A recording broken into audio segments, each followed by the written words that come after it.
નમસ્કાર, આજના દિવસની મહત્વની ખબરો સાથે હું છું નિધિ સોમપુરા અને આપ જોઈ રહ્યા છો નિર્ભય ન્યૂઝ। આમ આદમી પાર્ટીના ડેડિયાપાડાના ધારાસભ્ય 48 દિવસનો જેલવાસ ભોગવ્યા બાદ ચૈતર વસાવા આજે જેલમાંથી બહાર આવ્યા છે, ત્યારે તેમના સમર્થકોમાં ભારે ઉત્સાહ જોવા મળી રહ્યો છે। ડેડિયાપાડા વન વિભાગના વનકર્મીઓને ધમકાવી 60,000 રૂપિયા પડાવી લેવાના ગુનામાં ધારાસભ્ય સહિત 9 આરોપીને જામીન મળી ગયા છે, જ્યારે 3ને હજી જામીન મળ્યા નથી। નાણામંત્રી નિર્મલા સીતારમણે ગુરુવારે 1 ફેબ્રુઆરીએ બજેટ રજૂ કર્યું હતું। તેમણે 58 મિનિટ લાંબુ ભાષણ આપ્યું હતું। આ વચગાળાનું બજેટ છે, કારણ કે એપ્રિલ-મેમાં સામાન્ય ચૂંટણીઓ યોજાવાની છે, જેમાં સંપૂર્ણ બજેટ રજૂ કરવામાં આવશે। આ વચગાળાનું બજેટ ગરીબો, મહિલાઓ, યુવાનો અને ખેડૂતો પર આધારિત હતું।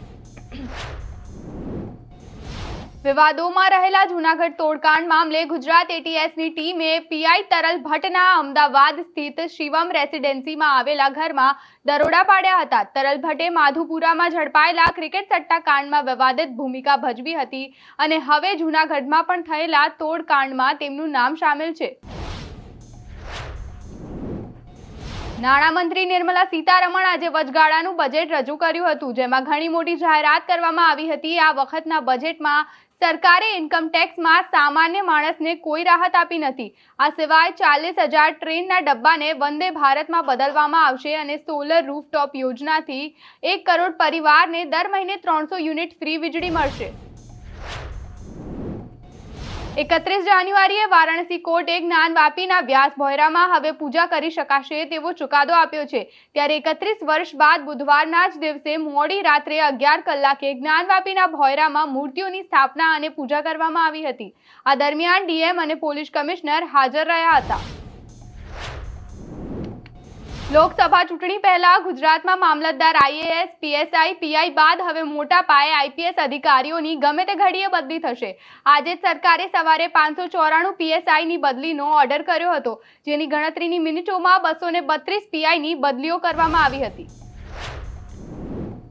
જમીન કૌભાંડમાં ધરપકડ કરાયેલા ઝારખંડના પૂર્વ સીએમ હેમંત સોરેનના રિમાન્ડ ઈડીને કોર્ટમાંથી મળ્યા નથી। કોર્ટે તેમને જ્યુડિશિયલ કસ્ટડીમાં જેલમાં ધકેલ્યા છે। હેમંત સોરેનની આજની રાત હોટવાડ જેલમાં વિતાવાશે। ઈડીની ટીમે હેમંત સોરેનને કોર્ટમાં રજૂ કરીને 10 દિવસના રિમાન્ડની માંગણી કરી હતી।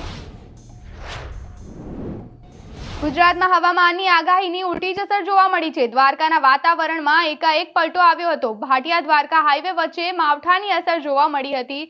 માવઠાને પગલે ખેડૂતોનો જીવ પડીકે બંધાઈ ગયો હતો, ત્યારે માવઠું થતા ખેતરમાં ઊભા પાકને નુકસાનીને લઈને ખેડૂતોમાં ચિંતાનું મોજું ફરી વળ્યું હતું।